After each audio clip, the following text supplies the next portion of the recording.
ইয়াবসুতু ইয়াদাহু নাহারান হাত্তা ইয়াতুবা মাসিআল লাইল, সারাদিন হাত প্রসারিত করে রাখে, রাত্রের গুটগুটে অন্ধকারের সুবর্ণ সুযোগ মনে করে যে গুনাহ করলো তাকে সূর্যের আলোতে ডাকে, জলদি আয়, তুই মাপ চাইতে দেরি, আমি মাপ করতে দেরি করব না, হতে পারে আজকে সূর্য তুই ডুবা দেখবি না।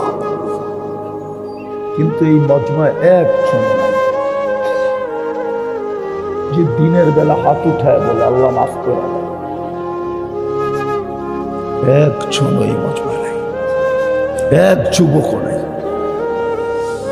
এই জন্যই তো আল্লাহওয়ালা বলছিল কবরের পাশে দাঁড়ায় দাঁড়ায় কাঁদতে কাঁদতে যে আমি সচক্ষে দেখতেছি দুনিয়ায় থাকাকালীন আল্লাহ 24 ঘন্টা ডাকতো কিন্তু হাত উঠাইতো না, এখন তো চোখে দেখতেছি 24 ঘন্টা মাপ চাইতেছে, আল্লাহ তাকায়ও দেখে না, কর্ণপাত আর করবেও না, দেখবেও না।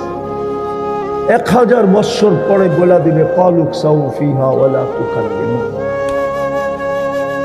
কথা পর্যন্ত আওয়াজ করবে না, থাকো এই অবস্থায় পড়া থাকো। মুখে মোহর মেরা দিবে নাখতিমু আলা আফওয়াহি। এই উম্মতের জীবন গড়া কোনো কঠিন না, সহজ। যদি কঠিন হইতো উলামা আমাকে যুক্তি দিয়ে বুঝাইতে পারবে না। কোন উম্মতকে আল্লাহ আমাদেরকে যেরকম মসজিদ বানানোর অনুমতি দিয়েছেন, কোন উম্মতকে আল্লাহ এরকম মসজিদ বানানোর অনুমতি দেন নাই।